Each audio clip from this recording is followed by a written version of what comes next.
अस्सलाम वालेकुम नाज़रीन, मैं हूं आपकी होस्ट आयशा जुल्फ़िकार। आप देख रहे हैं प्रॉपर्टी प्लस। मेरे साथ मौजूद हैं शहरियार वडाइश। अस्सलाम वालेकुम शहरियार। वालेकुम अस्सलाम आयशा। कैसे हैं आप? बिल्कुल ठीक ठाक। तबीयत कुछ नासाज लग रही है वैसे आपकी। बस शो के लिए रेडी हैं। चले हम शो के लिए रेडी हैं। और अगर हम बात करें रियल एस्टेट के हवाले से, जो कि हम अपने हर शो में करते हैं, हमारा बेसिक जो कॉन्सेप्ट है वो यही है, रियल एस्टेट। तो जनाब ये एक चैलेंजिंग सेक्टर है और ये तालीम भी मांगता है, टैलेंट भी मांगता है, इसमें नेटवर्किंग भी चाहिए होती है और सब्र भी, जो कि सबसे ज़रूरी है। और रियल एस्टेट में जो लोग कामयाब हैं उनकी कामयाबी का राज ये है कि वो रिस्क मैनेजमेंट और असेसमेंट करते हैं। उनका हाथ मार्केट की नब्ज पर होता है, कहीं कुछ भी हो उन्हें उसका सबसे पहले इल्म होता है।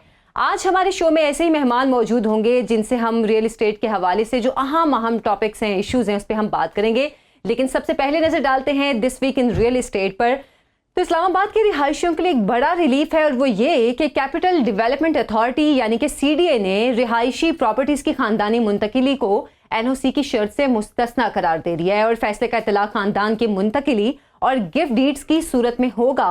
और इस पर मजीद बात करने के लिए इस्लामाबाद ब्यूरो से हमारे साथ मौजूद हैं अवैस मुगल। अस्सलाम वालेकुम अवैस, कैसे हैं आप? वालेकुम सलाम, अल्लाह का शुक्र। अच्छा अवैस, ये तो पता चलता है कि इस फैसले का मकसद मुतल्लिका इदारे पर काम का बोझ कम करना और जायदादों की मुंतकिली में ताखीर को रोकना है। और क्या इस मामले के हवाले से तफसीलात सामने आई हैं? जी देखें, ये जो जायदाद की मुंतकिली है ये एक निहायत पेचीदा और मुश्किल जो है मामला होता है। इसमें आपको पता है कागजात जो है वो काफ़ी ज़्यादा होते हैं और जगह जगह से साइन, सिग्नेचर, सम इम्प्रेशंस के लिए जो है वो खासकर बुजुर्गों को जो है अपनी जो जायदाद अपने बच्चों के नाम करने के लिए काफ़ी तगोदो करनी पड़ती है। और इसी हवाले से जो है वो डायरेक्टर CD हैं, जो उनकी जानिब से ये एक कानून जो है वो पास किया गया जिसमें जो जायदाद की जो खानदान में मुंतकिली है उसके लिए जो बिल्डिंग कंट्रोल सेक्शन है उसकी जानिब से NOC जारी की जाती थी वो जो है अब ख़त्म कर दी गई है और उसकी ज़रूरत नहीं होगी। ये इनका ये कहना है कि ये जो कदम है ये शहरियों की सहूलत के लिए उठाया गया है, क्योंकि बहुत से मामलात में जब बूढ़े वालिदैन अपनी जायदाद अपने बच्चों के दरमियान मुंतकिल करने की कोशिश करते हैं तो उन्हें NOC हासिल करने के लिए तवील अमल से गुजरना पड़ता है। और इसी अमल से गुजरने के लिए अक्सर ये होता है कि इसकी जो मुद्दत है वो भी ख़त्म हो जाती है और वो नए सिरे से जो है वो दोबारा सारा केस पुटअप करना पड़ता है। तो इसी वजह से जो है वो CDA की जानिब से ये एक शहरियों को रिलीफ फराहम किया गया है। और गुज़िश्ता हफ्ते जो है वो प्रॉपर्टी जो एक्ट है उसमें ये करके तो इन्होंने NOC जो है वो उसका इदराक ख़त्म किया था। ये मैं आपको ये भी बता दूं कि एक तो जायदाद की मुंतकिली है और दूसरे नंबर पे जो गिफ्ट डीड है जिसको हम हिबा कहते हैं उस पर भी जो है ये इसका इतलाक होगा। जी वैसे ये इससे पहले अभी ये ख़त्म हुआ है, अभी ये जाहिर बात है इसने जो पेचीदगियाँ उसको कम किया है। ये इससे पहले ये NOC की ज़रूरत क्यों पेश आती थी, या किस वजह से ये कानून में था कि आपको जो बिल्डिंग कंट्रोल से NOC लेना पड़ता था? दरअसल इसकी वजह यह है कि आपको पता है पाकिस्तान में जो है वो प्रॉपर्टी में फ्रॉड बहुत ज़्यादा है और जो खासकर जब विरासत की तकसीम का मामला आता है तो उस वक्त जो है वो काफ़ी जो है वो नकली कागजात और जायदाद हड़पने के लिए कुछ लोग जो है इस तरह से करते हैं। अक्सर ये होता है कि कुछ ऐसे बुजुर्ग होते हैं जिनकी औलाद नहीं होती, उनकी प्रॉपर्टी जो है उस पर कब्जा करने के लिए जो कब्जा माफिया है वो जो है नकली जाली जो दस्तावेजात हैं वो बनाकर इस सारे मामले को चलाता था। तो इसी हवाले से जो है NOC दरकार होती थी जिसमें वो वेरीफाई करते थे कि आया ये जगह इनसे रिलेटेड है भी या नहीं, इनके नाम पर है भी या नहीं। या NOC का ये मकसद भी होता था कि एक इंस्पेक्शन होती थी जिसमें ये लोग नोट करते थे या इसमें इंस्पेक्ट करते थे कि ये जिस जगह के पेपर्स हैं या जो मुंतकिली का केस CDA में पुटअप हुआ है आया उसकी जो जमीनी हैसियत है वो क्या है, उसके जो भी चार्जेस है वो कोई अनपेड तो नहीं है, या उसके जितने भी दिगर जो उस पर कोई जुर्माना तो नहीं है, या उस पर किसी किस्म का कब्जा तो नहीं है।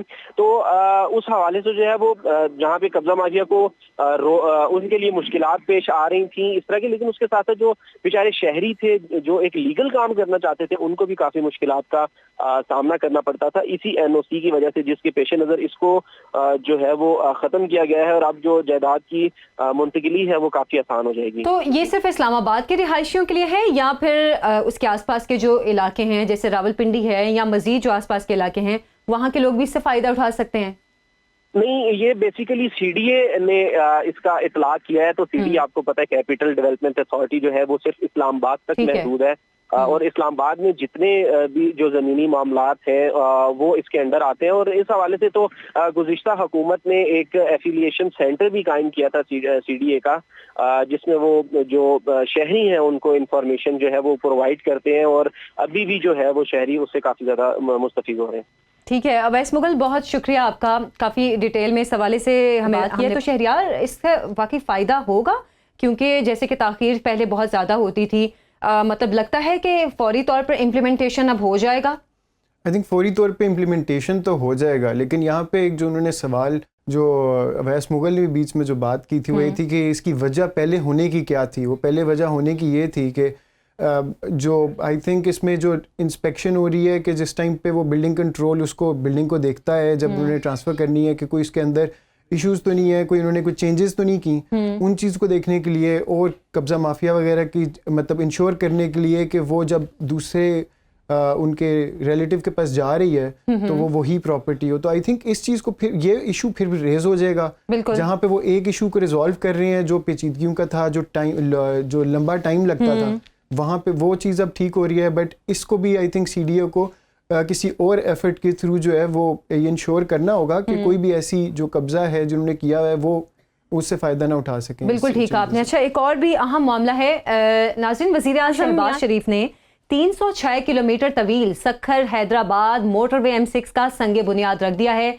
और इसे PKM कहा जाता है। इस आखिरी हिस्से की तामीर के बाद पाकिस्तान के तमाम बड़े और अहम शहर मोटरवे से मुंसलिक हो जाएंगे। हालांकि ये मंसूबा पहले भी डिस्कस होता रहा है, लेकिन तब इस पर इसकी तामीर के हवाले से नहीं इतना कुछ हो सका, लेकिन बहरहाल अब इसका संगे बुनियाद रख दिया गया है। मजीद इसकी तफसीलात जानते हैं कराची ब्यूरो में मौजूद हमारे रिपोर्टर अरबाब चांडियो से। अरबाब, बताइएगा इस मंसूबे के हवाले से कितना लंबा ये मोटरवे होगा, इस पर कितनी लागत आएगी और क्या फ़ायदा इससे होगा? जी, ये मोटरवे वैसे तो हैदराबाद से सक्खर तक की तामीर होगा, और इसमें तमाम ही अहम शहर सिंध के शामिल हो जाएंगे, जिनमें मोरो, नौशरो फेरोज, नवाब शाह और सक्खर, खैरपुर ये अहम शहर होंगे।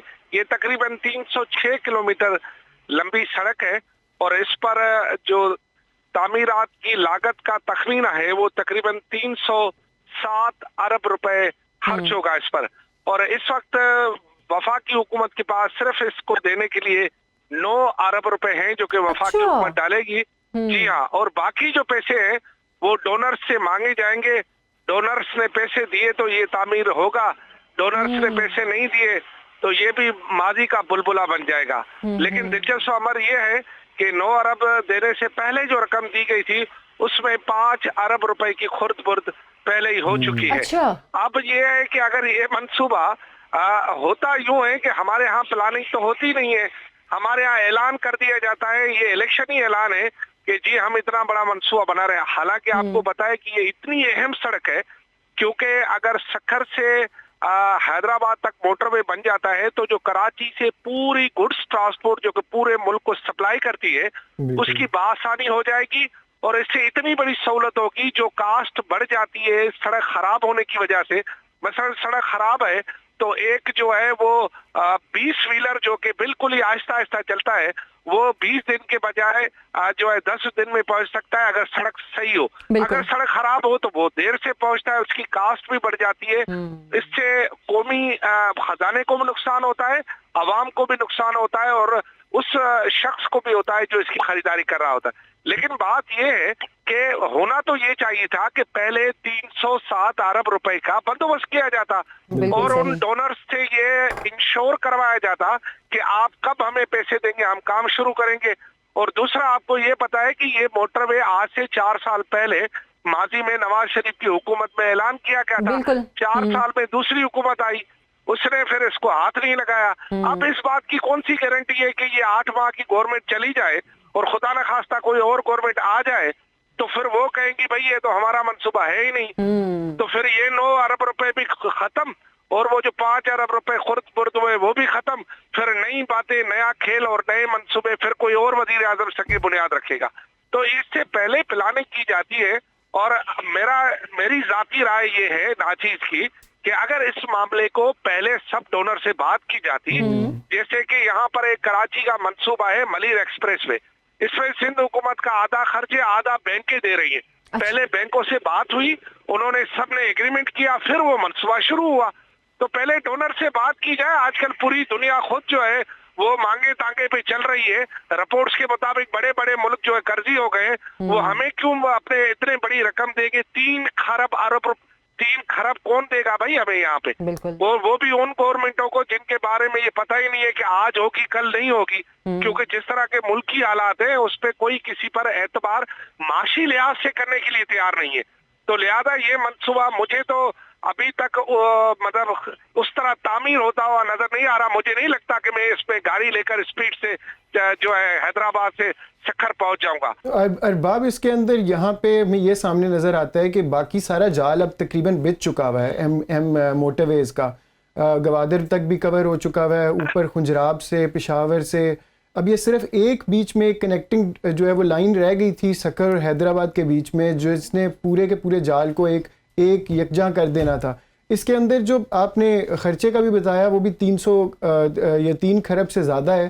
तो ये तकरीबन 1 किलोमीटर जो है वो एक अरब का बन रहा है तकरीबन। तो ये कॉस्ट भी जो है वो बहुत ज़्यादा नहीं है। पिछली जो कुछ मोटरवेज बनी थी उसके अंदर ये कॉस्ट तकरीबन 58-59 करोड़ तक की थी 1 किलोमीटर की। जी बिल्कुल, देखिए मामला ये है कि इस पे कास्ट क्यों नहीं बढ़ेगी। अब जैसे जैसे दिन बढ़ जाएंगे, आपको बताए सरिया महंगा होगा, पत्थर महंगा होगा, और दूसरी जो कास्ट है डांबर वो महंगा होगा, मजदूर महंगा होगा। कास्ट तो हर सूरत में बढ़नी है। और दूसरा ये कि हमारे यहाँ पाकिस्तान में जो ठेकेदारी निजाम है, अल्हम्दुलिल्लाह ठेकेदार जो है कसम खा के झूठ बोलने का माहिर हो चुका है। और वो उसके बाद दूसरा जो अहम बात होती है कि अगर एक हाथ यानी 4 इंच मोटी सड़क बनानी है तो वो 4.25 इंच बना देता है। जो 25% वो काट देता है। इसमें भी यहाँ पर वो अपने एक जुमला बड़ा मशहूर खांचा कर जाता है। तो इस हवाले से देखिए सबसे बड़ी बात है हमारे यहाँ एतमाद नहीं है। एतमाद का इतना फुकदान है ना कि उसकी वजह से लोग किसी पर भरोसा नहीं कर रहे। और पाकिस्तान की जो हालिया सरकार है वो आपको पता है कि क्या है। मैं सरकारों के खिलाफ नहीं हूँ, मैं उस अमल के खिलाफ हूँ जो अमल हमें जमीन पे दिखाई दे रहा है। इस वक्त की सूरत हाल के मुताबिक ये मंसूबा यानी 307 अरब रुपए से ज्यादा जाएगा, नंबर 1। दूसरा ये कि डोनर सामने आए चाहिए। तीसरा ये कि जो करप्शन हो रही है उसको रोकने की गारंटी कौन देगा। बिल्कुल अरबाब, आपने बिल्कुल सही सवाल उठाए हैं, बहुत शुक्रिया आपका। और यार ये तो एक बहुत बड़ा सवालिया निशान है कि जब तक डोनर्स ही सामने नहीं आ रहे तो मंसूबा कैसे शुरू होगा। और वो जो 5 अरब की बात कर रहे हैं वो तो पहले ही वो कह रहे हैं खुर्द-बुर्द हो चुके हैं। वो जो हमने कवर भी किया था लास्ट वीक। हाँ जी बिल्कुल।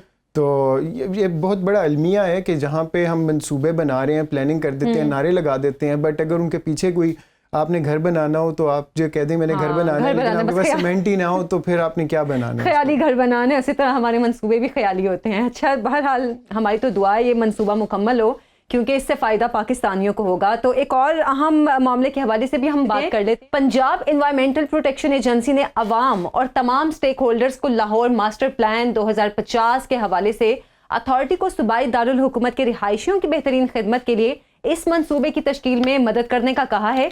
इस पर बात करेंगे। हमारे साथ लाहौर ब्यूरो से अली शहराज मौजूद हैं। अली, मास्टर प्लान का मकसद लाहौर की बढ़ती हुई आबादी से जुड़े चैलेंजेस का सामना करना है। हमारे देखने वालों को इस मास्टर प्लान की डिटेल्स बताइएगा। जी, ये मास्टर प्लान 2050 है, यानी कि लाहौर के अंदर 2050 तक क्या क्या कुछ हो सकता है, क्या एक्सटेंड किया जा सकता है, उस तमाम चीजों की जो मंसूबा बंदी है वो मास्टर प्लान 2050 में की गई है। इस हवाले से मास्टर प्लान की जो मंजूरी है, क्योंकि चेयरमैन जो एनडीए हैं वो अपना वजीर आला पंजाब खुद होते हैं, चौधरी परवेज इलाही ने इसकी मंजूरी दे दी है।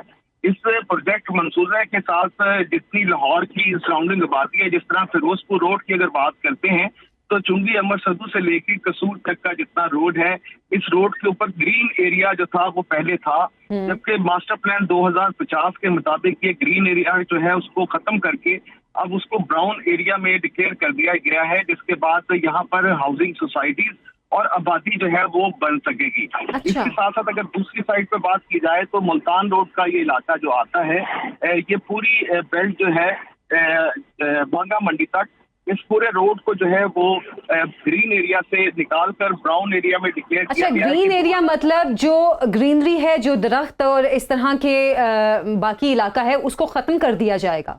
ग्रीन एरिया बोलते हैं जहाँ पे ज़राई रकबा ज़राई होता रकबा, है। बिल्कुल मेरा भी यही कहने का ज़राई मकसद था। रकबे को हाँ, ग्रीन एरिया ज़राई रकबे को कहा जाता है। और ब्राउन एरिया जो होता है, उस ब्राउन एरिया के अंदर आप इंडस्ट्री और इसके साथ साथ वो वहां पर लेके जा सकते हैं, क्योंकि लाहौर का फैलाव करना बहुत जरूरी है। और लाहौर के अंदर क्योंकि ट्रैफिक के मसाइल भी बढ़ते जा रहे हैं बिल्कुल। और जो आबादी है वो भी साथ साथ बढ़ती जा रही है, इसी वजह से लाहौर को अब एक्सटेंड करने के लिए बाकायदा तौर पर मास्टर प्लान 2050 तैयार किया गया है, ताकि ये जो हाउसिंग सोसाइटियां हैं ये दूसरे इलाकों तक भी जाएंगी तो लोग थोड़ा सा बाहर निकले। क्योंकि अभी जो अड्डा प्लाट है, जो रायवेंट रोड का अड्डा प्लाट है, वहां तक और चुंगी अमर सद्दू से आप तकरीबन 3 किलोमीटर आगे तक ले जाए तो हाउसिंग सोसाइटियां जाके खत्म होती हैं। उसके बाद सारा वीराना ही वीराना है। हाउसिंग सोसाइटियां वहां पर बनी जरूर है, लेकिन क्योंकि वो ग्रीन एरिया पे बनी थी, जिसकी वजह से वो गैर कानूनी डिक्लेयर हुई है। अब क्योंकि ये मास्टर प्लान 2050 के मुताबिक जो सोसाइटियां बन चुकी हैं उनको भी एनओसी मिल जाएगा और वो क्लियरेंस में आ जाएगी, क्योंकि वो एरिया जो है वो ग्रीन से ब्राउन जब डिक्लेयर हो जाएगा इस मास्टर प्लान 2050 के मुताबिक, तो वहां पर आबादी आराम से जा सकती है। और इससे फायदा ये होगा कि आपका तमाम इंफ्रास्ट्रक्चर जो है वो उन आबादियों तक पहुंच जाएगा, जिसमें आपकी गैस, पानी अली, और अभी ये मुझे बताएं कि ये अभी जो 2050 का मास्टर प्लान है ये इन इफेक्ट कब आएगा? ये अभी नोटिफिकेशन इसकी हो गई है, अभी प्लानिंग के मरहले में है, और ये किस टाइम पे सोसाइटीज़ को फिर ये और बाकी जगहों को जो है वो ग्रीन से ब्राउन नोटिफाई कर दिया जाएगा? मास्टर प्लान 2050 की जो मंजूरी सबसे पहले चेयरमैन और जो इनकी बॉडी होती है वज़ीर आला पंजाब उस टाइम पे क्योंकि चेयरमैन है, तो उन्होंने इसकी मंजूरी दे दी है कि 2050 जो है मास्टर प्लान को अमल दरामद किया जाए। और इसके साथ साथ जो उनका एक लोगों के साथ जो स्टेक होल्डर्स होते हैं उनकी जानिब से जो है जो इतराज़ात होते हैं उनको भी दूर करना जरूरी होता है। उस हवाले से एलडीए के अंदर एक नशिस्त जो है वो स्टेक होल्डर्स के साथ लग चुकी है और दूसरी नशिस्त जो है अब 17 दिसंबर को जो है वो एलडीए ऑफिस में होनी है, जिसमें माहौलियात के हवाले से और दीगर मामला के हवाले से जो है वो इतराज़ात को जो है वो क्लियर किया जाएगा और उसके बाद कबीना में इसको भेजा जाएगा और उसकी मंजूरी के बाद, कबीना की मंजूरी के बाद जो है इस कानून के ऊपर कानून जाएगी और तमाम नोटिफिकेशन उस दिन से ही लागू हो जाएंगे जिस दिन कबीना में इसकी मंजूरी हो जाएगी। ठीक है, अब इस मास्टर प्लान पर किस हद तक अमल होता है ये यकीनन हमारी जिंदगी रही तो हम ज़रूर देखेंगे। अली, आपका बहुत शुक्रिया।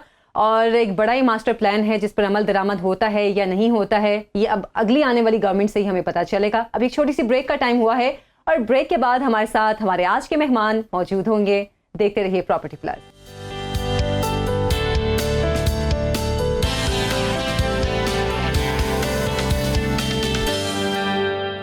Welcome back. प्रॉपर्टी प्लस में आपको फिर से खुश आमदीद कहती हूँ। मैंने प्रोग्राम के स्टार्ट में बात की थी कि रियल एस्टेट सेक्टर में जो लोग कामयाब होते हैं उनका हाथ मार्केट की नब्ज पर होता है और ये उनकी कामयाबी का राज होता है कि कहीं भी मार्केट में कुछ भी हो रहा हो उन्हें इस हवाले से सब कुछ पता होता है। और आज हमारे शो में ऐसे ही गेस्ट मौजूद हैं। शहरियार, प्लीज़ आप इंट्रोडक्शन करवाएंगे गेस्ट का। जी आयशा, हमारे साथ बहुत ही दो फेमस प्रोफेशनल्स हैं जो रियल एस्टेट इंडस्ट्री के ऊपर बड़ी अच्छी एक नज़र रखते हैं। हमारे साथ मौजूद हैं शाहनवाज याकूब भट्टी फ्रॉम इमलाक और रेड बॉक्स से हमारी कराची की नुमाइंदगी कर रहे हैं नवीद शाह। कैसे हैं आप लोग? अस्सलाम वालेकुम। वालेकुम अस्सलाम। जी वालेकुम अस्सलाम। नवीद, मैं आपसे शुरू करूंगा। जस्ट वांटेड टू अंडरस्टैंड कि आपका अपना पर्सपेक्टिव क्या है about the real estate industry. इसके क्या बड़े इश्यूज़ हैं आपके सामने जो नज़र आते हैं? बहुत बड़ी इंडस्ट्री है हमारी, सेकंड मोस्ट एम्प्लॉयमेंट जनरेट करती है, लेकिन हुकूमत की तरफ से इसके ऊपर बड़े एक डिफरेंट ओपिनियंस आते हैं। कुछ अरसे पहले एक हुकूमत कहती है कि ये बहुत बड़ी बहुत इंपॉर्टेंट इंडस्ट्री है जो पूरे मुल्क को जो है चलाएगी, और उसी के कुछ अरसे बाद ही जो है वो आप उसी पार्टी से जो है कुछ और भी सुनते हैं। तो इसके बारे में आप ज़रा थोड़ा सा एक ओवरव्यू दें। What do you think about the real estate industry and how important is it and issues क्या हैं? बहुत शुक्रिया शहरियार, आयशा, आप लोगों ने मौका दिया हमें। देखें, रियल एस्टेट इंडस्ट्री जो है ये किसी भी कंट्री की बैकबोन है। पाकिस्तान के अंदर भी यही सूरत हाल है। हमारी जीडीपी के अंदर जो है वो 5% के करीब, तकरीबन मोर देन 5% इस वक्त इसका कंट्रीब्यूशन रियल एस्टेट इंडस्ट्री का, और इससे ज़्यादा होगा अगर इसको प्रॉपर तरीके से थोड़ा सा समझा जाए और गवर्नमेंट की सपोर्ट यहाँ पे हो। रियल एस्टेट इंडस्ट्री के जो मसाइल हैं वो इस किस्म के हैं कि हम लोगों ने अभी तक इसको रियल एस्टेट इंडस्ट्री का दर्जा नहीं दिया। अनफॉर्चुनेटली जो गवर्नमेंट के इंस्टीट्यूशंस हैं उस अंदाज से रिफॉर्म्स नहीं कर पा रहे, उस अंदाज से इंडस्ट्री की डायनामिक्स को समझ नहीं पा रहे, मार्केट नॉर्म नहीं समझ रहे कि जिस तरह से यहाँ पे जो यहाँ काम करने वाली जो स्टेक होल्डर्स हैं इंडस्ट्री के, उनको रिलीफ मिले ताकि यहाँ पे इन्वेस्टमेंट्स आए। पाकिस्तान के अंदर बहुत पोटेंशियल है, तमाम शहरों में पोटेंशियल है, बहुत लोग यहाँ इन्वेस्टमेंट करना चाहते हैं। ओवरसीज जो हमारे बाहर हैं भाई, वो वहां से पैसा भेजना चाहते हैं पाकिस्तान के अंदर। अनफॉर्चुनेटली हाँ, बहुत सी फैक्टर्स इस किस्म के हमेशा एक्टिव रहते हैं, जिसकी वजह से रियल एस्टेट को वैसे बूम नहीं मिल पाता।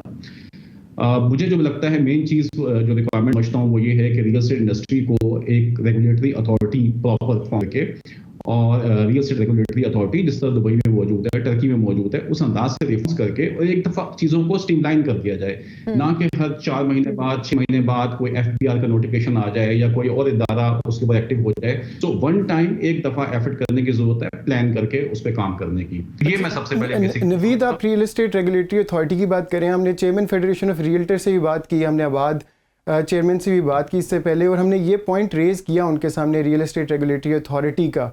आपको भी पता होगा कि ये 2020 के अंदर जो है वो एक बिल जो है पास हुआ था, और उसके बाद से हमने इसके सामने उसके बाद कोई प्रोग्रेस होती भी नहीं देखी। तो आप उसके बारे में थोड़ा सा बताएं कि, और फिर शाहनवाज मैं आपसे भी यही क्वेश्चन करूंगा कि क्या आप समझते हैं कि ये इश्यूज़ हैं, और रियल एस्टेट रेगुलेटरी अथॉरिटी अगर वो बिल पास हो गया तो उसके बाद फिर क्यों नहीं उस पर कोई अमल दरामद हुआ? देखें, अमल दरामद इसलिए दोस्त नहीं होता हमारे यहाँ कि हम लोग एक्चुअली सिस्टम तो कॉपी कर लेते हैं। हमने कोई भी अथॉरिटी सोची कि दुबई में काम कर रही है, टर्की में है, हम उसको उठा के यहाँ पे इंप्लीमेंट कर दें, नीड है, बट उसके साथ एक सपोर्ट सिस्टम चाहिए, आपको एक पूरा इकोसिस्टम डेवलप करना है। वहां पे हम लोग मार खा जाते हैं। आपको सबसे पहले जो आपके ब्रोकर्स हैं, जो रियल्टर्स हजरात हैं, इनको एजुकेट करना है, या कोई लाइसेंसिंग का सिस्टम नहीं है। वो अथॉरिटी तब अमल करेगी जब सबसे पहले वो डाटा कलेक्ट करेगी। तो क्या आपके पास प्रॉपर लैंड का, और लैंड रिफॉर्म्स तो हम लोगों ने 1947 के बाद में हमेशा कहता हूं कि सबसे निग्लेक्टेड जो काम रहा वो अनफॉर्चुनेटली लैंड रिफॉर्म्स रहा। तो हमने सबसे पहले डाटा कलेक्ट करना है, जमीन को डिजिटलाइज करना है। यहाँ पंजाब की सूरत बहुत बेहतर है, आपको शाहनवाज साहब बताएंगे, लेकिन कराची जो है वो एक मिनी पाकिस्तान है, बहुत बड़ी पॉपुलेशन के साथ, लेकिन अनफॉर्चुनेटली यहाँ पे लैंड उतनी क्लियर नहीं है, लैंड के मसाइल बहुत ज्यादा हैं कराची के साथ, सिंध के मामला के अंदर। सो लैंड को डिजिटलाइज किया जाए, लैंड के जो डॉक्यूमेंट्स हैं वो मतलब मुझे बड़ी हैरत होती है, आपको शायद आपके इल्म में हो ये बात कि जो कराची के डॉक्यूमेंट्स है प्रॉपर्टी के, वो सिंधी जुबान के अंदर है। सो सबसे पहले आपकी सारी स्पीकिंग कम्युनिटी, आपकी जो इंग्लिश समझने वाले आज के नौजवान बच्चे बच्चियां, वो तो सारे हो गए लैंड के डॉक्यूमेंट से। तो ये सब जब तक आप तमाम एक्टिविटीज नहीं करेंगे, आप ब्रोकर्स को लाइसेंस नहीं देंगे, उनको एजुकेट नहीं करेंगे, रजिस्टर्ड नहीं करेंगे अपने पास, आप बिल्डर्स को रजिस्टर्ड नहीं करेंगे, आप उनके प्रोजेक्ट चेक नहीं करेंगे, आप लैंड को वेरीफाई करने का सिस्टम ऑनलाइन नहीं देंगे, यहाँ मैं इनकी बात कर रहा हूँ, मुझे पंजाब का ज्यादा अवेयरनेस नहीं है, तब तक आपकी जो रेगुलेटरी अथॉरिटी हमेशा मार खाएगी। बिल्कुल ठीक है। शाहनवाज, आप इस पे बताएं, आपके ख्याल में हम will start with the issues first जो आपके ख्याल में आपको नज़र आते हैं, और उसके बाद can you also give your opinion on real estate regulatory authority. जी, बिस्मिल्लाहिर्रहमानिर्रहीम। अच्छा, नवीद साहब ने बहुत अच्छा एक्सप्लेन कर दिया, I couldn't have explained it better. देखिए, बात यह है कि किसी भी रियल एस्टेट मार्केट या बिजनेस के लिए ना अनसर्टेनिटी बहुत खतरनाक है। अब यहाँ पर होता ये है कि जी के आज सुबह बिल आ रहा है कि जी के 5% कैपिटल गेन टैक्स गया, अगले दिन आ गया 15% लग गया, 6 महीने के बाद आ गया जी 2% हो गया। यू सी, गवर्नमेंट को एक 5 साल 10 साल मनसूबाबंदी करनी पड़ेगी। I understand they have to area, लेकिन उसको टैक्स करने के लिए बेहतर या पे एक ग्रेजुअल, एक स्टेप वाइज जो है एक प्रोसेस लॉन्च कर दे और बता दें कि जी इस साल से हमारा टैक्स होगा, अगले साल इतना पड़ेगा, इससे अगले साल इतना पड़ेगा। ये अनसर्टेनिटी जो है ये बेसिकली रियल एस्टेट मार्केट को, जो भी इन्वेस्टर्स होते हैं वो परेशान हो जाते हैं। वो कहते हैं यार वेट कर लो, see and watch, and there is a lot of noise in the market. हर बंदा मुख्तलिफ ओपिनियन होता है, सो इन्वेस्टमेंट्स रुक जाती हैं। और सबसे बड़ा जो हमारा प्रॉब्लम है ये कि हमारी जो फॉरेनर्स हैं, जो बेसिकली हम कहते हैं इन्वेस्टमेंट्स आती हैं हमें बाय से अपने पाकिस्तानियों की, वो सबसे ज्यादा सफर करती हैं, बिकॉज वो न्यूज देख रहे हैं, वो आपको सुन रहे हैं, मुझे सुन रहे हैं, और लोगों को सुन रहे हैं, and immediately what they do is they stop sending investments in Pakistan. अभी आप आजकल देख लें हमारा शाहनवाज साहब, फिर आप ये बताएगा, अगर हम पिछले 10 सालों की सिचुएशन देखें, बहुत सारी गवर्नमेंट जो हैं वो मुख्तलिफ तरीके से आई हैं, तो इस तरह में लोगों का जो कि फॉरेन कंट्रीज में है, उनका पाकिस्तान में प्रॉपर्टी के हवाले से या रियल एस्टेट के हवाले से जो उनका एतमाद है वो कम हुआ है या ज्यादा हुआ है? देखें जी, पिछले अगर 10 साल की बात करें तो ये तमाद काफी हद तक कम हुआ है। अच्छा। और अगर आप वैसे भी जनरली रियल स्टेट को आप अगर देखने जाएंगे तो आपको अंदाजा होगा कि रियल स्टेट सेक्टर उसे ग्रो नहीं कर सका because of this inconsistent policies. 2016 के अंदर एक गवर्नमेंट पॉलिसी लाती जाती है। देखें, we have to understand problem exist with real estate. हमारे पास हम प्लॉट्स और फाइल्स का सेक्टर हमने इतना ज्यादा एक्सपैंड कर दिया है और वो बहुत ज्यादा जो है अनप्रोडक्टिव है, राइट। फॉर एग्जाम्पल लाहौर की अगर हम बात करते हैं तो आई नो कि बिलियंस ऑफ डॉलर्स की लैंड जो है वो इन्वेस्टेड है, खाली भी है। अब वो गवर्नमेंट बेसिकली तो ये चाहती है, जो कंफ्यूजन है गवर्नमेंट को, कि वो ये चाहती है कि पैसा उठा के वो मैन्युफैक्चरिंग में लेके जाए, इंडस्ट्री में लेके जाए, उधर लेके जाए।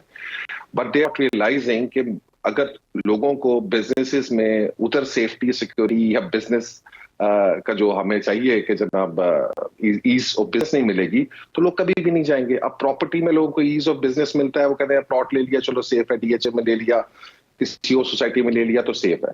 सो द प्रॉब्लम इज कि बिजनेस सेक्टर को हमें ज्यादा अट्रैक्टिव करना है without compromising the real estate sector. We are doing the opposite thing. हम बिजनेस को बढ़ाने के लिए रियल एस्टेट को भी तबाह कर रहे हैं। So that is exactly the wrong way of doing things. और ये गवर्नमेंट्स को समझना पड़ेगा और एक कंसिस्टेंट पॉलिसी देनी पड़ेगी।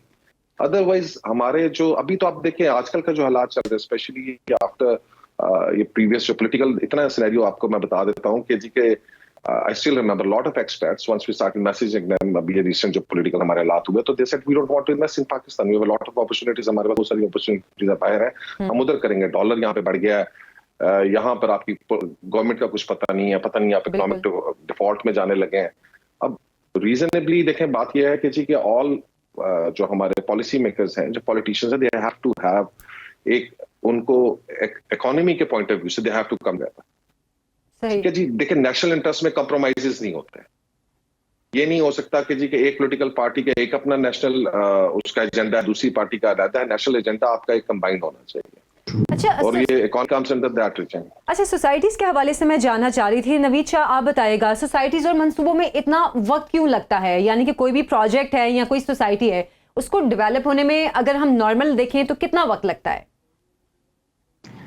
देखिए आयशा, एक्चुअली सोसाइटी की जो डेवलपमेंट है ना, वो मैटर करती है उस एरिया की डेवलपमेंट से, जो सराउंडिंग्स के एरिया। अब मैं लाहौर का तो नहीं मालूम, लाहौर तो खैर बहुत बड़ा हो गया है जब उसको देखते हैं, लेकिन कराची की जब मैं बात करूंगा तो कराची का तो नया एक न्यू कराची डेवलप हो रहा है। कराची हैदराबाद से मिलने जा रहा है। कराची इतना दुनिया का छठा बड़ा शहर है। ये ऐसा शहर है कि अगर इसको वर्टिकल से हटा के इसको हॉरिजॉन्टल रख लें तो शायद कि कराची जो है सादकाबाद रहीमिया खान तक पहुंच जाएगा, इतनी आबादी है सिटी की। अच्छा, अब जब डेवलपमेंट होती है तो उसको चाहिए इंफ्रास्ट्रक्चर। सोसाइटी वाला तो अपनी किसी भी जो सोसाइटी है उसको डेवलपमेंट के लिए वो 2 साल 2.5 साल में डेवलपमेंट कर सकता है।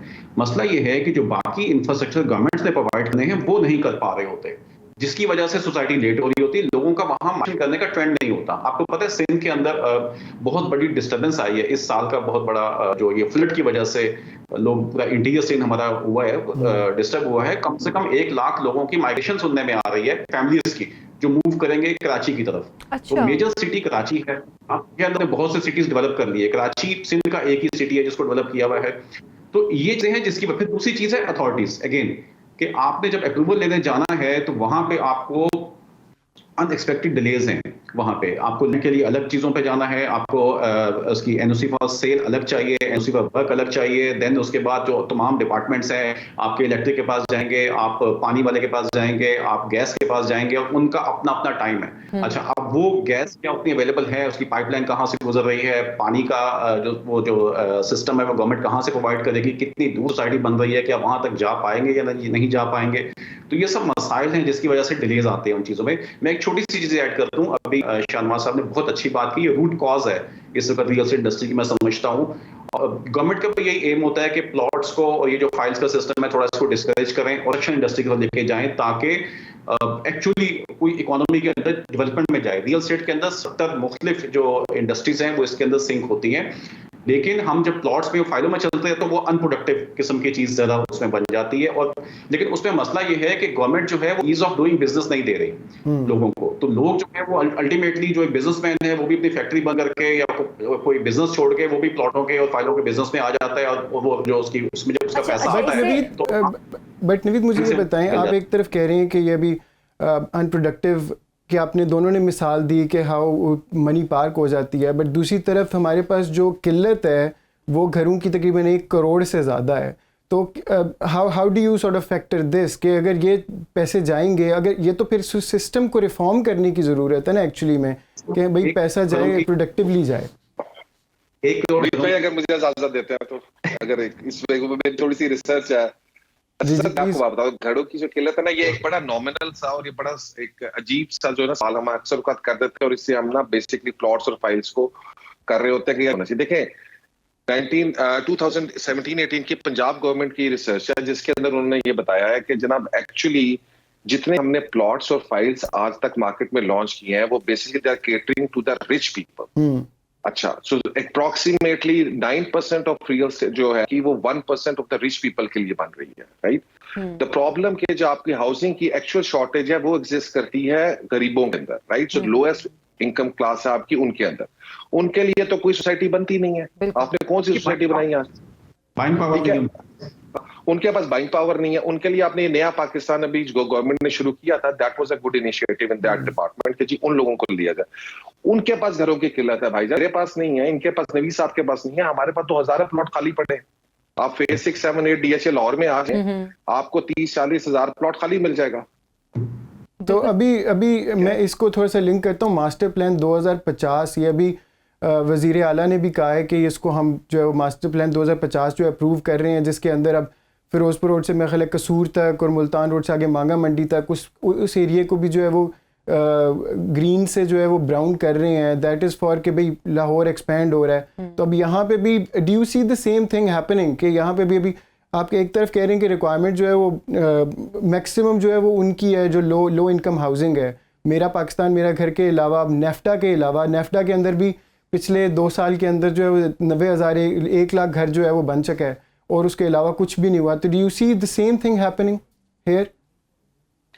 जी, it's the same similar thing. आपके यहाँ पर सारे जो लोग हैं इन्वेस्टर्स हैं, basically they invest in those plots and files, prices उनकी बढ़ जाती हैं, गरीब आदमी ले नहीं सकता। So we are not catering to this problem. To be honest, मैंने इसका 2050 का जो है वो प्लान थोड़ा सा मैंने इसको स्टडी किया।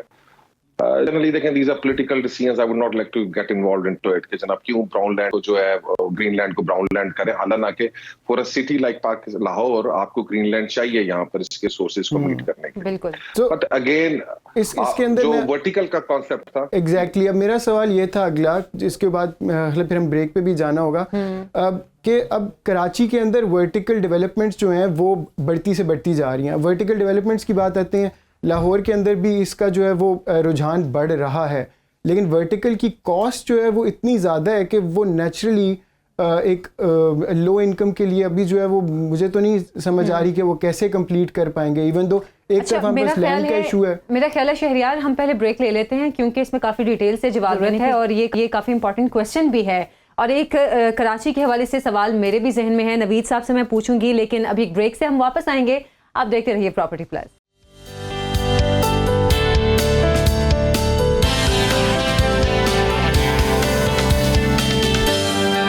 Welcome back. प्रोग्राम में आपको फिर से खुश आमदीद कहते हैं। और जैसे कि ब्रेक से पहले एक बड़ी हॉट डिबेट चल रही थी वर्टिकल, जैसे कि अब एक सिस्टम शुरू हो गया लाहौर में भी, और इस हवाले से शहरियार ने सवाल भी किया था शाहनवाज भट्टी साहब से। जी शाहनवाज, आपकी तरफ आऊँगी, इसका जवाब आपसे लेना है। जी देखिए, वर्टिकल का कॉन्सेप्ट जो है वो बहुत अच्छा है और एक्चुअली इसी को हमें प्रमोट करना चाहिए। जिस तरह अभी नवीद भाई बता रहे थे कि कराची में से वर्टिकल्स खत्म कर दे तो रहीम यार खां तक चला जाएगा, राइट।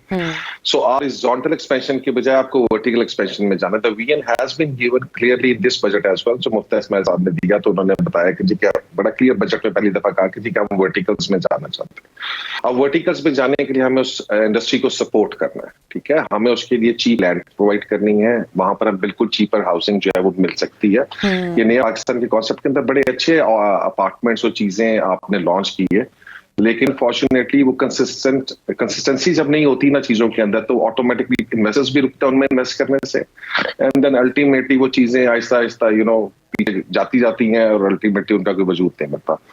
तो कंस्ट्रक्शन में देखें, अगर आप करने जा रहे हैं, हम हाई राइज पे बिल्कुल काम कर रहे हैं, तो आप इमरान से 8-9 हजार 10,000 रुपए पर स्क्वायर फीट के अंदर लाहौर के अंदर आपको अच्छी हाई राइज के अंदर, मुनासिब हाई राइज के अंदर आप बिल्कुल जगह प्रिफर कर सकते हैं, which is much cheaper than buying a house. सही। अच्छा नवीद, एक अभी आप बात कर रहे थे, मेरे जहन में तब से सवाल ये आ रहा था कि आपने बात की कि कराची में माइग्रेंट्स की तादाद जो है वो आने वाले वक्त में बहुत बढ़ जाएगी, लेकिन फिर सवाल ये है कि जो कराची हमारा मेट्रोपॉलिटन सिटी है, हम बाकी दुनिया को देखते हैं वहाँ पर मेट्रोपॉलिटन सिटीज़ जो होते हैं उनको ज़्यादा डेवलप किया जाता है। कराची में हम ऐसा क्यों नहीं देखते? डेवलपमेंट्स क्यों नहीं हो रही हैं? क्या गवर्नमेंट और रियल एस्टेट के जो लोग हैं इनके दरमियान में वो एक कनेक्शन नहीं है इस तरह का कि कराची की तरक्की के लिए मजीद आपस में मिलके काम करें? अच्छा देखिए आयशा, कराची इसमें बहुत सी रीजन है, बहुत पॉलिटिकल रीजन है। मैं कराची पिछले कोई 20 साल से हूँ और बेसिकली मैं भी पंजाब से हूँ, लाहौर में मेरी एजुकेशन रही वहाँ पे। तो मैं जब कराची को देखता हूँ तो कराची अभी भी पंजाब से और लाहौर से मैं बात करूँ तो कम से कम 20-30 साल पीछे है कराची। उसकी मेजर वजह जो है वो देखिए, जब से यहाँ से कैपिटल पाकिस्तान का मूव किया कराची से, उसके बाद से गवर्नमेंट के जो मेन इदारे थे उन्होंने इस पे फोकस करना छोड़ दिया। अगरचे आपको सबसे ज्यादा टैक्सेशन यहाँ से मिलती है, कराची बहुत सपोर्ट करता है पाकिस्तान की इकोनॉमी के अंदर, पोर्ट है, नई पोर्ट डेवलप हो रही है, गवादर यहाँ से नजदीक है, बहुत से सी पैक का बहुत यहाँ पे इम्पैक्ट है कराची के अंदर, बहुत कुछ है। लेकिन हुआ ये कि हमारे यहाँ सिर्फ कराची के ही डेवलप है पूरे सिंध के अंदर। उसके बाद अगर आप यहाँ से ट्रैवल करते हैं हैदराबाद बहुत कम मिलेगा आपको, फिर आपको सखर एक आध सिटी मिलेगा, देन आप पंजाब में एंटर हो जाएंगे और सिचुएशन बिल्कुल डिफरेंट हो जाती है। तो जबकि पंजाब में ऐसा नहीं है, वहाँ लाहौर से बाहर आपको गुजरांवाला बहुत डेवलप मिलता है। अगर आप जीटी रोड से ट्रैवल करते हैं तो पंजाब टू इस्लामाबाद बिल्कुल कनेक्टेड है। मेरे ख्याल में कोई खाली एरिया मिलता ही नहीं, आपको कुछ ना कुछ चल रहा होता है आपके साथ साथ। तो आपको पता होगा बैरिया टाउन जब यहाँ पे आया काम करने के लिए तो वो कितने ज्यादा 2-3 साल तो उनके सुप्रीम कोर्ट में केसेस चले हैं अपनी लैंड को क्लियर करवाने। ये बहुत मसाइल है यहाँ पे जमीन को लेके, और इसको थोड़ा सा गवर्नमेंट को चाहिए था कि इसको देखती है। और अभी भी टाइम है कि अगर ये कराची का सिंध का मास्टर प्लान भी मौजूद है और एक मास्टर प्लान अथॉरिटी बनाई गई है आज से 2-3 साल पहले जो काम कर रही है उसके ऊपर, सिटी को थोड़ा सा डेवलप, उसको अलग अलग हिस्सों में उसको डिस्ट्रीब्यूट कर दिया जाए, लैंड को क्लियर कर दिया जाए, अथॉरिटीज के बायलॉज को एक यकसानियत ले आए उसके अंदर। कोई कुछ चीजें ऐसी हैं जो पूरे पाकिस्तान में फेडरल लेवल पे एक जैसी होनी चाहिए, वो थोड़ी होनी चाहिए। अब देखिए पहले आपके पास कोई डीसी वैल्यू होती थी, आप उसको चीजें करते थे, वो डिप्टी कलेक्टर मेरे ख्याल में होते हैं, उनके थ्रू आप चीजें लेके चल रहे थे। फिर गवर्नमेंट को लगा कि अभी भी गैप है, वो उसके अंदर एफडीआर को लेके आ गए। अभी भी एफबीआर की वैल्यू कुछ और है, डीसी की वैल्यू कुछ और है, और जो मार्केट प्राइस है जो आपकी वो कुछ और चल रही होती है। तो ये बहुत बड़े बड़े गैप्स हैं इसके। सही, मतलब हम इसको कह सकते हैं कि गवर्नमेंट में एक तो करप्शन बहुत है कि मुख्तलिफ इदारों में, और गवर्नमेंट खुद भी शायद इस मामले में इतना इंटरेस्ट नहीं लेती है, जिसकी वजह से डेवलपमेंट उस तरह होती नहीं है जो कि इस शहर या इस सूबे का हक है। अच्छा शाहनवाज, मुझे ये बताएं कि हमने भी अपनी एक रिसर्च की थी, हमने अंडरस्टैंड करने की कोशिश की कि यहाँ पे गैर कानूनी सोसाइटीज़ जो हैं वो कितनी हैं, किस तरह की हैं। तो हमें सिर्फ KPK और पंजाब का हमने डाटा जब इकट्ठा किया तो तकरीबन 50% जो इनके डिविजनल लैंड अथॉरिटीज़ हैं उनके रिकॉर्ड के मुताबिक 50% सोसाइटीज़ उन्होंने इलीगल रखी हुई हैं। अब घर जो है वो, अगर आप कहते हैं कि आपकी रिक्वायरमेंट काफ़ी ज़्यादा है, लोगों को घर भी चाहिए, तो कच्ची आबादियाँ भी जो हैं वो तकरीबन पहले 1990 में 50% थी अर्बन एरियाज़ में, अभी जो है वो कम होकर 38% हो गई हैं। तो जिसको घर चाहिए, जिसको छत चाहिए, उसने तो अपनी जगह बना लेनी है किसी न किसी तरह भी। तो अगर ये हुकूमत के रिकॉर्ड्स में भी जो है वो 50% इलीगल सोसाइटीज़ हैं, तो क्या ये निज़ाम के अंदर कोई इशू नहीं है? कोई स्ट्रक्चरल रिफॉर्म्स या किसी और तरीके से नहीं देखना चाहिए इसको? मुझे तो लगता है कि रूल्स ही जो है वो अजीब से हैं। नहीं, नवीद साहब भी यही बात कर रहे थे। देखिए प्रॉब्लम ये है कि आप एज अ रियलिटर और as a consultant, basically this is not how आपके हमने गवर्नमेंट के लिए या लोगों के लिए पॉलिसीज बनानी है, राइट? पॉलिसी मेकर्स जो हमको सिलेक्ट करके लाते हैं, जब वो काम नहीं करते अपना, तो फिर नताइज आपके सामने है। और वो सिर्फ रियल एस्टेट में नहीं है, आप ओवरऑल पूरे पाकिस्तान में देख लें, हर डिपार्टमेंट में देख ली हो रहा है। तो ऑब्वियसली जो एक रेगुलेटरी अथॉरिटी जो शुरू में इन्होंने बात की, जब तक ये पास नहीं होगी, जब तक एक पूरा निजाम नहीं बनेगा, and we need to change the complete system, ठीक है, फ्रॉम टॉप टू बॉटम।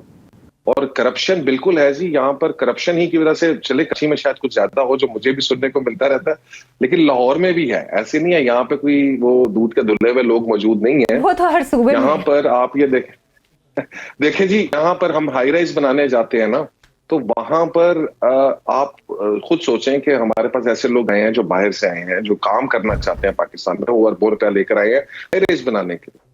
तो जब उनसे रिश्वत मांगी जाती है तो उनको तकलीफ होती है, ठीक है। और वो आप मुझे बात करें, हाउ हार्ड दे गेट, क्या we bringing money to Pakistan. आप दुनिया के किसी मुल्क बाहर से पैसा लेके जाएं, वहां के इदारे आपको फैसिलिटेट करते हैं, वो इंश्योर करते हैं कि जनाब आपको कोई पैसा ना मांगे। यहाँ पर हमें मिन्नतें करनी पड़ती हैं, हमें एलडी के दफ्तर में जाकर लाइनों में लगना पड़ता है, ठीक है। हाँ जी सर, रिश्वत और देखिए वो रिश्वत दे के भी ना तो इज्जत नहीं मिलती यहाँ पे आपको, कारोबारी बंदे को वहां पे। तो ये चीजें तो सर पूरा सिस्टम में हमारे प्रॉब्लम है, ऑब्वियसली उसका इफेक्ट जो है रियल अच्छा, इसमें आप एक तरफ हम कहते हैं कि इश्यूज है, दूसरी तरफ कहते हैं अनप्रोडक्टिव है, फिर साथ साथ जो है वो एमनेस्टी स्कीम्स भी हमें नज़र आती हैं कि हर मेरे ख्याल 3 एमनेस्टी स्कीम्स ये आ चुकी हुई हैं। पिछली जो एमनेस्टी स्कीम थी that was the biggest amnesty scheme in real estate history. तो what are your views on amnesty schemes? ये अच्छी चीज़ है या बुरी चीज़ है? पहले तो ये देखें, कोई भी इदारा जब कोई भी बिल्डर जब काम में आता है या डेवलपर आता है तो ऑब्वियसली उसके पास को कागज तो होते हैं, बगैर कागज के तो आप कुछ काम शुरू कर ही नहीं सकते। तो वो एक इदारा कागज देता है, दूसरा देता है, तीसरे को कोई मसला हो जाता है, चौथा जो है वो कुछ आधा कागज देता है, आधा कच्चा पक्का कर देता है काम उसका। तो एक्चुअली तो आपका सिस्टम अगेन ये सारी चीज, मुझे याद है एक जमाने में हमारी नेशनल असेंबली के अंदर एक डाटा प्रेजेंट हुआ था जिसमें ये कहा गया था कि सिर्फ रावलपिंडी इस्लामाबाद के अंदर 150 मसाजिद ऐसी हैं जो गैर कानूनी जमीन पर बनी हुई है। तो ऑब्वियसली वो बनी होंगी, वहां के असिस्टेंट कमिश्नर या डिप्टी कलेक्टर्स ने उनको देखा होगा, कोई जमीन किसी की तो होगी ना, ऐसे तो वहां काम नहीं हो रहा होगा, कोई कागज भी बना होगा उसका। तो वो सब चीजें होती हैं, लेकिन उसके बाद फिर एक एनओसी की बेस पे ये कह दिया जाता है कि ये सोसाइटी इलीगल है। एंड देन चूंकि उस पर पब्लिक इंटरेस्ट इतना इन्वॉल्व हो चुका होता है कि फिर वो मामले कोर्ट में जाते हैं, कोर्ट उस पर फिर सालों साल उसमें लेती है, फिर उसके बाद उसके ऊपर एक फैसला आ जाता है। दूसरी जो बात कर रहे थे एमनेस्टी स्कीम की, देखें एमनेस्टी स्कीम्स हो या कुछ हो, ये गवर्नमेंट इसलिए करती है कि मार्केट एक दफा तो ठीक हो। सिस्टम को ठीक करने के लिए आपको एक दफा तो खराबी को एक्सेप्ट करना पड़ता है कि हाँ ये बुराई थी, हम इसको ले लेते हैं, बट आइंदा नहीं होगी। सो होने के लिए तो आपको कम से कम को सिस्टम डेवलप करना चाहिए। आप कितनी एमनेस्टी स्कीम देंगे, क्या दें? दूसरा ये कि आप एमनेस्टी स्कीम अगर दें तो प्लीज उसको कंस्ट्रक्शन साइट पे दें। अब कराची के साथ ये हुआ कि जब गवर्नमेंट ने यहाँ पे एमनेस्टी स्कीम दे दी और उसके बाद कंस्ट्रक्शन में पैसा गया नहीं, वो पैसा अगेन प्लॉट्स में जाता है, तो वहां से आम बंदे की रीच से वो जमीन मजीद महंगी हो जाती है। कंस्ट्रक्शन मटेरियल आपने इतना महंगा कर दिया है कि सरिया जो है वो अब किसी के एक्सेस में नहीं है, अपार्टमेंट की जो कॉस्ट है वो डबल हो गई है। तो ये मसाइल सब साथ है ना, कंस्ट्रक्शन इंडस्ट्री को भी एक रिलीफ मिलना चाहिए उस पर काम करने के लिए। और सही। अच्छा, बहुत शुक्रिया आपका। नवीद शाह साहब कराची से, शाहनवाज लाहौर से हमारे साथ मौजूद थे। बहुत अहम इश्यूज थे जिस पर हमने शहरियार उनसे बात की है। अच्छा, एक सवाल मेरे जहन में था, हम क्लोजिंग की तरफ जा रहे हैं, लेकिन मैं उनसे पूछना चाह रही थी लेकिन टाइम कम था, तो मैंने कहा टाइम वैसे ही मेरे ख्याल कम था, बट वेरी इंफॉर्मेटिव इंफॉर्मेशन और बहुत ही अच्छे हमारे मतलब एक ऐसा शख्स जिसको प्रॉपर्टी या रियल एस्टेट के हवाले से इतनी इन्फॉर्मेशन नहीं है, उसके लिए ये इन्फॉर्मेशन मेरे ख्याल है बहुत ज्यादा फायदेमंद होगी। अभी तो हमने उनसे इन्वेस्टमेंट और ओवरसीज, हमारे पास बहुत सारे सवाल थे जो हमने नहीं पूछे। अच्छा, एक सवाल मेरे जहन में था कि जब महंगाई बढ़ती है तो सारिफीन यानी कि बायर जो है, जो कि प्रॉपर्टी खरीदना चाहता है, तो उसका रवैया क्या होता है? ये मैं सवाल उधर पूछना चाहती थी लेकिन मैं आपकी तरफ आ रही हूँ क्योंकि हमारे पास टाइम कम है। जब महंगाई बढ़ती है, देखें क्या, जब इन्फ्लेशन, बेसिक ये है कि जब इन्फ्लेशन बढ़ रही होती है ना, तो उस टाइम पे आपकी वैल्यू ऑफ मनी, जो कैश आपके पास पड़ा हुआ है ना, उसकी वैल्यू कम हो रही होती है। ऐसा तो आपने उस बेसिक फाउंडेशन को लेके आपने चलना है कि भाई उस टाइम पे you need to invest in something that can give you better returns और क्लोज टू दोज रिटर्न्स जितनी इन्फ्लेशन चल रही है। बिल्कुल।